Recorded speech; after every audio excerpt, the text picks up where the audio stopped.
Bismillahirrahmanirrahim. Assalamualaikum warahmatullahi wabarakatuh. Alhamdulillahi rabbil alamin. Wabihi nasta'inu ala umurid dunya waddin.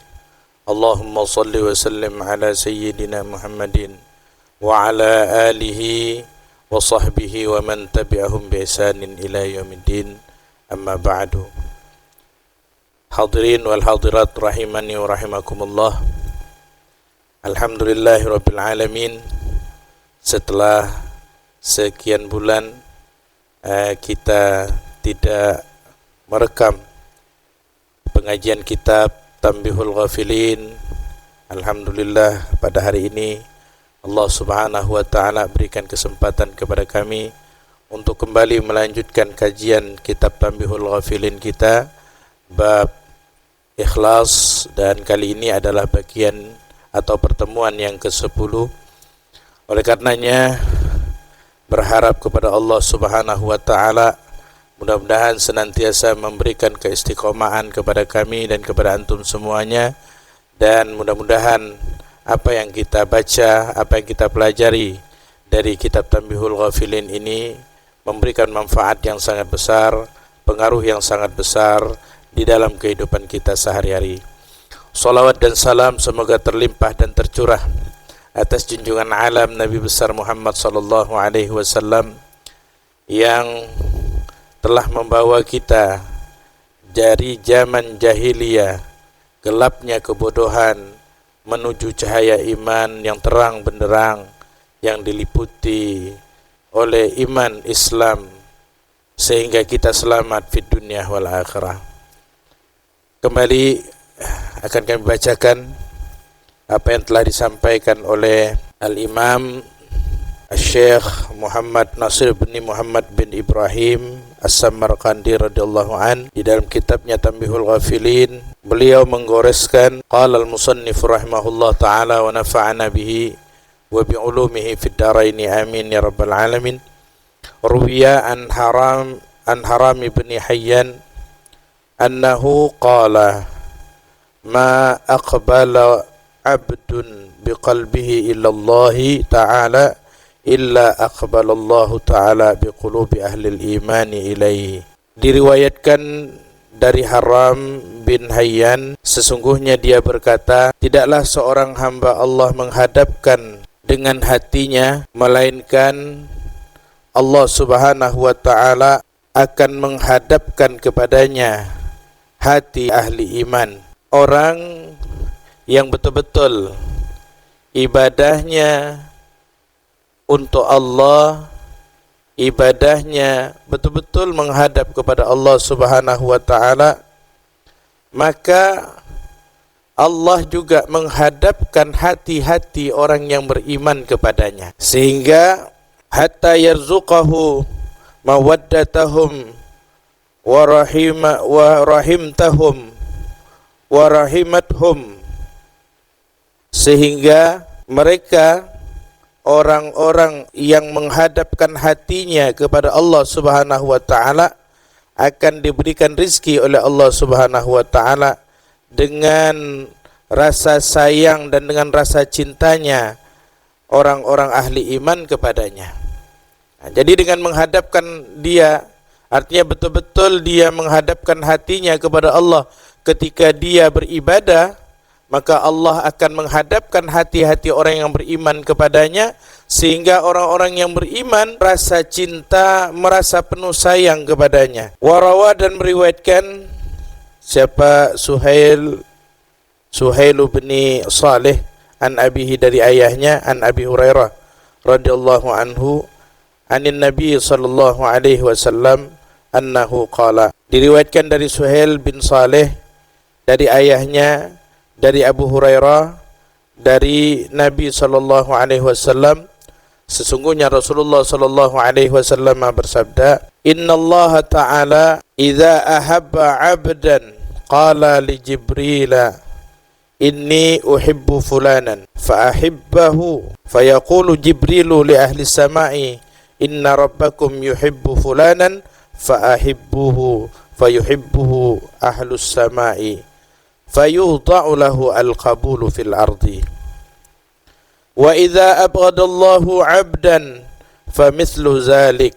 Rasulullah sallallahu alaihi wasallam bersabda, sesungguhnya Allah jika dia mencintai seorang hamba, maka dia akan berkata kepada malaikat Jibril, wahai Jibril, sesungguhnya aku mencintai si fulan, maka cintailah dia. Lalu malaikat Jibril berseru kepada penduduk langit, sesungguhnya Tuhanmu mencintai si fulan, maka cintailah ia. Maka seluruh penduduk langit mencintainya, lalu diletakkan kepadanya penerimaan di bumi.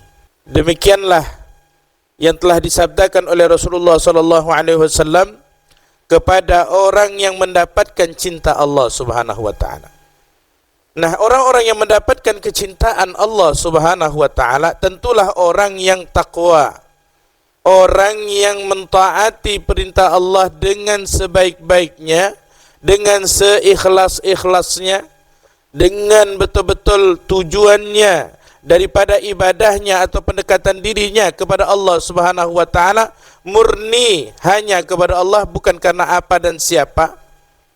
Demikian pula ketika dia meninggalkan larangan, bukan karena larangan itu dia tinggalkan karena malu dengan manusia, bukan karena hal-hal yang lainnya, tetapi murni dia meninggalkan larangan-larangan tersebut hanya karena Allah Subhanahu wa taala, sehingga Allah mencintainya. Ketika Allah Subhanahu wa taala mencintai seorang hamba itu, Allah katakan kepada malaikat Jibril, Allah beritahukan kepada malaikat Jibril, wahai Jibril, aku mencintai si fulan, maka cintailah dia. Lalu malaikat Jibril pun mencintai si fulan tersebut, seorang hamba yang taatnya, yang ibadahnya, yang pengabdiannya, penghambaannya ikhlas kepada Allah tersebut dicintai oleh Jibril. Lalu Jibril mengumumkan kepada penduduk langit bahwa sesungguhnya Allah mencintainya.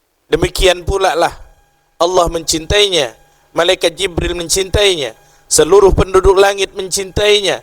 Lalu ketika mereka mendapatkan cinta Allah dan cinta malaikat Allah Subhanahu wa taala, maka dia akan diletakkan kepadanya penerimaan fil ardi atau di bumi. Artinya hati manusia, orang-orang yang berinteraksi dengannya akan senantiasa menaruh cinta kepadanya. Hadirin wal hadirat yang dimuliakan Allah Subhanahu wa taala, kadang-kadang kita capek ingin mendapatkan perhatian orang, mendapatkan sanjungan orang, mendapatkan kasih sayang daripada orang lain dengan ibadah-ibadah kita. Sungguh apabila kita melakukan hal yang demikian itu, capek kita. Hanya yang itu yang kita dapatkan, sesuatu yang bukan ada, tidak ada artinya, yang begitu rendah.